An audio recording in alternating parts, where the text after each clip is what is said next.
Addiction, whether it involves substances, behaviors, habits, it can feel like an uphill battle. The cravings, the triggers, the relentless pull to give in, it's overwhelming. It's like trying to diet while you're trapped in a bakery. Okay, I know why I'm using that reference. It's because I'm staring at a thing of dipped macaroons. Anyway, understanding the mechanics of addiction, specifically recognizing and managing urges, it can empower you on the road to recovery. Hi, and welcome to Bookends of Recovery, the podcast where healing, hope, and most importantly, you take center stage. I'm Laura, and I am so grateful you're here. Today, we are going to break down and explore practical ways to address the challenges of triggers and urges.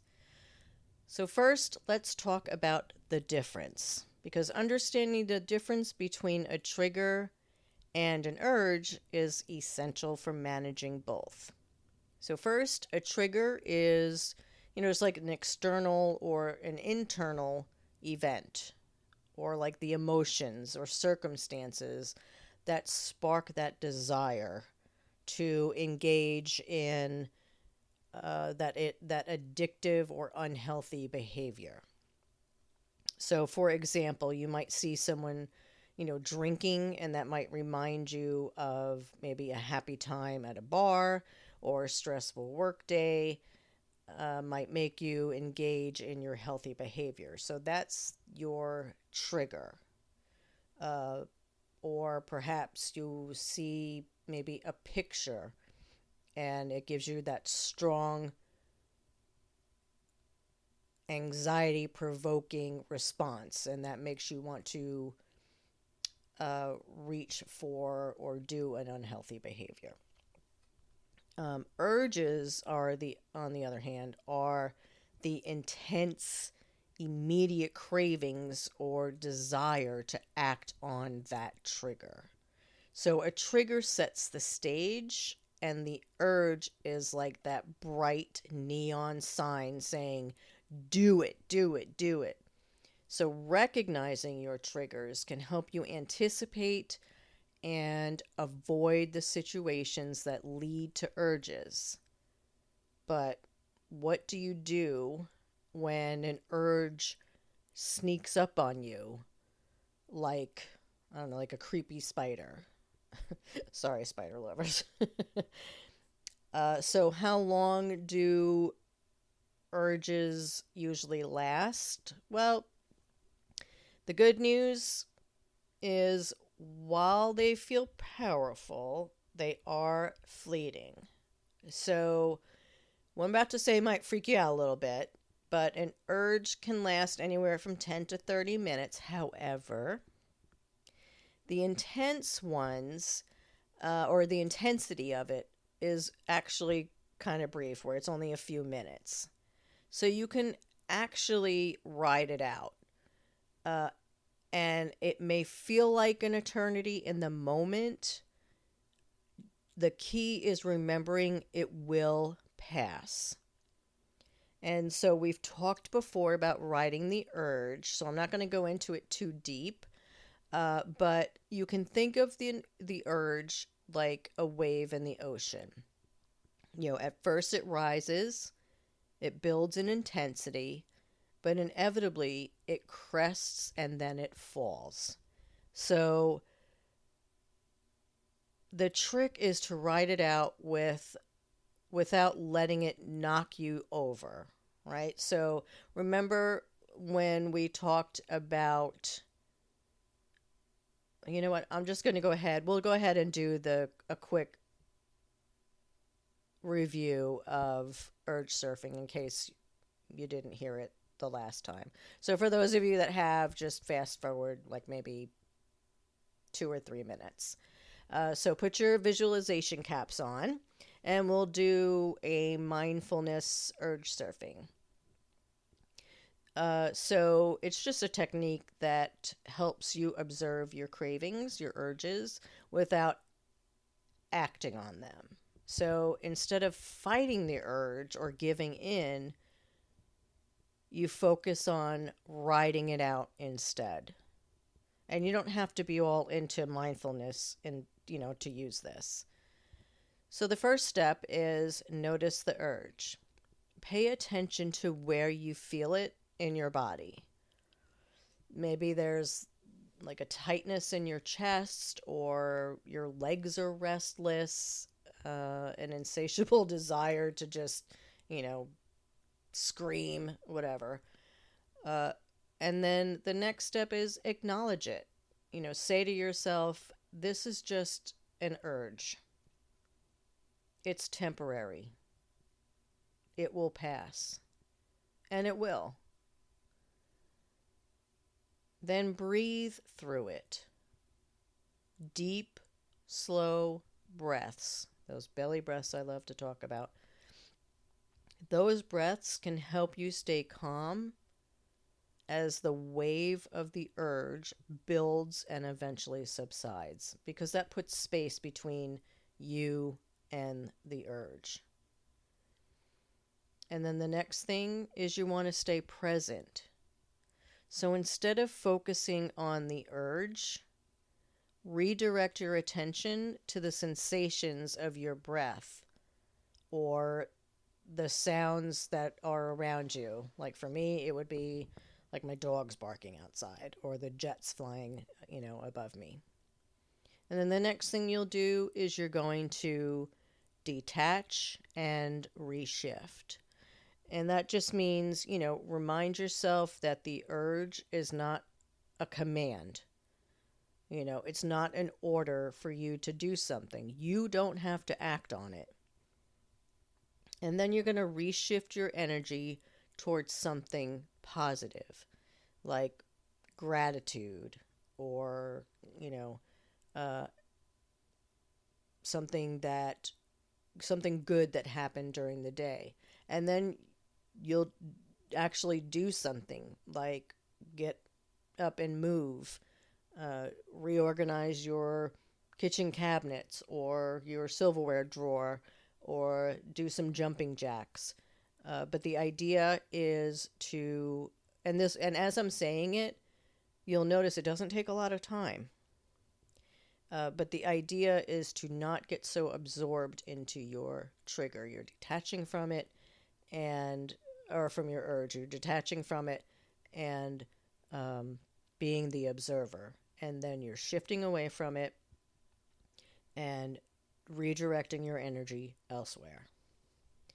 And it's a powerful tool, but it's not the only one that you can use.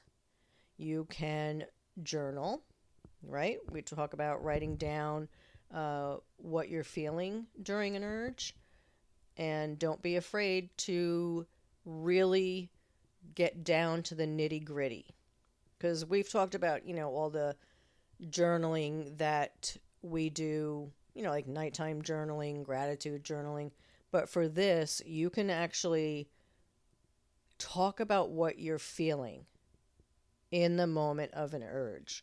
Don't be afraid about being judged. This is just between you and yourself. Getting it on paper makes it feel less like that scary monster in your closet, right? Or under the bed. It makes it feel less intimidating. You can also use your creativity. We talked not long ago about the colors, right? Your color emotions. You can do that here as well. Paint, draw, write poetry, play music. Picasso channeled his emotions into art, so you can too. Get out into nature. Just step outside and touch grass, literally. There's something about when you're feeling that urge and redirecting it and getting outside, you're moving away from whatever it was and switching and getting out of that cycle and doing something totally different. Don't forget your support system. You've got your sobriety circle, you've got your healing hive. Uh, Call your friend, call a family member, your trusted sources, your accountability partner, your sponsor. You know, make sure that when you're doing this, you're reaching out to people who support you on your journey. And if you don't have anyone who you feel like is supportive of you on your journey, um, I suggest you start looking for people. But if you don't have them yet, call somebody and talk to them about something else. And the reason I say that is because there was a time when I didn't have anybody either. And so during that time, I would just call somebody and talk about something totally different. For a while there, well, who am I kidding? I still watch it. You guys know I watch Housewives. Housewives, Below Deck, Traders. um, but so I would call somebody that I knew that watched garbage TV like I did, and we would talk about that. And it was just a way for me to alleviate the stress of the healing that I was doing and get out of my own way, get out of my own head. And so if that's something you need to do, then do that. You know, be like, hey, did you watch blah blah blah last night? Or I just saw this commercial on TV and I can't believe, or whatever it is. Uh, just to connect with somebody, even if it's not on the urge that you're going through, the trigger that you had, just connect with somebody. I've talked before about gratitude. The sometimes when we're in the middle of an urge, it can be really, really tough to find something that you're grateful for because you are so locked into a trigger or an urge that you're just like, how can I be grateful right now? That's okay. Find anything. Right now, I am leaning on my Doberman for as an armrest. I'm grateful he's here because he's propping me up. You know, I'm grateful that I have this microphone and I can lean on him, you know, to help support it. You know, whatever it is, I'm not wearing itchy socks today. Cool deal. Just find anything. It doesn't matter how tiny it is, uh, as long as you find something. Listen to music. You know, whatever inspires you. I'll give you bonus points if it includes 80s songs because, yeah, I'm old. I bebopped to bubblegum music in my car. Can you picture me with like my hair up in a whatchamacallit, a scrunchie? Reframe the urge so that instead of thinking, you know, I need this, tell yourself, this is my addict voice throwing a hissy fit, right? That addict voice needs an eviction notice. Get it out of your head. You know, talk back to it. You can do what I'm doing right now. I'm wrapped up in my cozy blanket. I do have some fuzzy socks on. And like I said, I've got my dog, you know, I'm all cocooned and I'm happy. Maybe I'll get some tea later, you know, whatever. But get some physical comfort, whatever that may look like for you. If you've got a favorite sweatshirt, throw it on. If it's hot where you are, put your fan on. You know, just make yourself physically comfortable. Maybe you can try doing something new. It could be anything from trying a new magic trick or learning how to fold a fitted sheet. Good luck with that. I'm 55 and I still cannot do them. They end up in a giant heap. Um, you can try doing like mini goals. So I know I talk a lot about having SMART goals, but for something like this, we need to make sure that if you're in an urge, and just reward yourself for making it through this moment, because this is a tough moment. It's a challenging moment. So instead of focusing on the big right now, focus on the small. Focus on the moment, because sometimes when we hear about recovery and everyone's talking about streaks and days and blah, don't do that. If that's too much for you, if you find that to be challenging, let that part go, because sometimes we really do need to focus on the moment, the minute, the hour. You do what works for you. And you know what? I'm all about doing a victory dance. So do a victory dance. You made it through that 10 minutes. You made it through that 20 minutes. Go ahead and do a little victory dance for yourself. Visualization, I'm all about it. Use it. Imagine yourself on a beach, walking through a meadow, surrounded by puppies and kittens, whatever works for you. Just make sure whatever you're visualizing doesn't have any temptation involved. But yeah, if visualization is not your thing and you're more of like a hearing person, then listen to whatever you need to listen for. Uh, Move your body, dance like nobody's watching. Do jumping jacks. Well, I said that already, but run in place. Walk around your apartment. Walk around your house. If you're at work and you have an urge, go into the bathroom and splash some water on your face. Just do whatever you need to do. Don't forget to use your affirmations. And if you don't have them, why not? We've talked about them a million times. Get them. I am stronger than this urge. Say it like you mean it. For those of you that listened before, you know what I'm going to say. Thank you. Bonus points for saying it out loud in the mirror. We all know about blast and halt. Drink some water and have a healthy snack. And for those of you that may be new, blast and halt just means bored, lonely, angry, stressed, or tired. And halt, hungry, angry, lonely, tired. You're more susceptible to your triggers when you're feeling any of those things.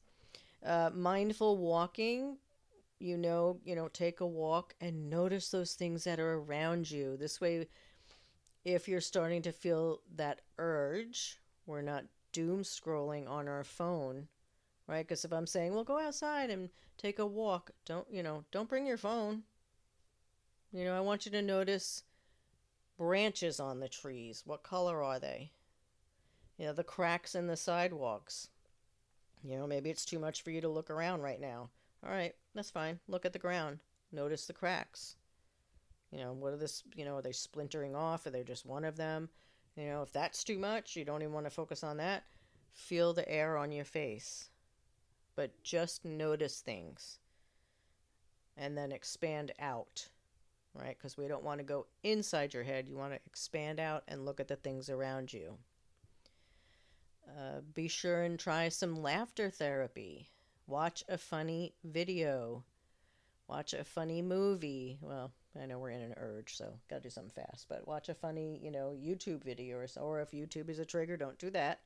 But watch a funny movie if you can, because laughter is an instant mood booster. If video is a trigger for you, then download a list of jokes, clean jokes. Create a personal mantra. We've talked about having your mission statement. This kind of goes along with that. Something like, freedom feels better than fleeting relief, right? And that just kind of reminds you, how am I going to feel if I act out, right? Freedom feels better than fleeting relief. One of my favorite things, and I've talked about this before, and I'm looking for it, there it uh, is, scent. It's that can break your trigger, your urge. Smell something nice, like your favorite candle. You guys know mine is still my my watermelon lemonade. I'm just so obsessed. And I have a eucalyptus mist that I like to spray in my office and in my car. Organize your space. Tidy space is a tidy mind, or at least get something, if you are someone who struggles with tidiness, just do a little bit at a time, right? As you're working through that urge, just organize a little bit. Engage in a mini adventure. Explore a new coffee shop or a park or a side street you've noticed. I visited a new cafe a few days ago. Oh my gosh. I got the best tarts with the freshest fruits. Delicious. What a great mini adventure. And then remember, managing urges is a skill. It takes practice. But the more tools you have, the better equipped you'll be. Some will work better than others, so experiment and find what sticks. But always keep the other ones in the back of your brain because you never know, what's going to work. Just keep building your toolkit. You know, Batman doesn't have just one gadget. And don't be afraid to reach out. Seeking support is not a sign of weakness. Addiction thrives in isolation, but connection helps you break free. Don't hesitate to lean on those who care about you. Support groups are such a great tool. I cannot tell you how much my support groups helped me. And don't forget, recovery is a journey, not a destination. Some days you'll feel like a superhero superstar. Other days you might just feel like you're barely hanging on, and that is totally normal. What matters is that you keep going. So the next time you face an urge, remind yourself, this is temporary. I am stronger than this urge, and no matter what, I am not letting it win today. You, my friend, are a superstar. I am so grateful that you are here. If you have a thought or a question about recognizing or managing triggers or urges, let me know. I love hearing from listeners, and I'm here to support you on your journey. Message me on Facebook at Bookends Addiction of Recovery, or share your thoughts on my latest blog post at bookendsofrecovery.com. And that's where you can find more information on triggers, addiction. I have a ton of free downloadable worksheets there. I want you all to take care, my superstars. I am sending you a ton of positive vibes because you deserve them. Thank you so much for being here. This is Laura. Have an amazing day. You deserve it.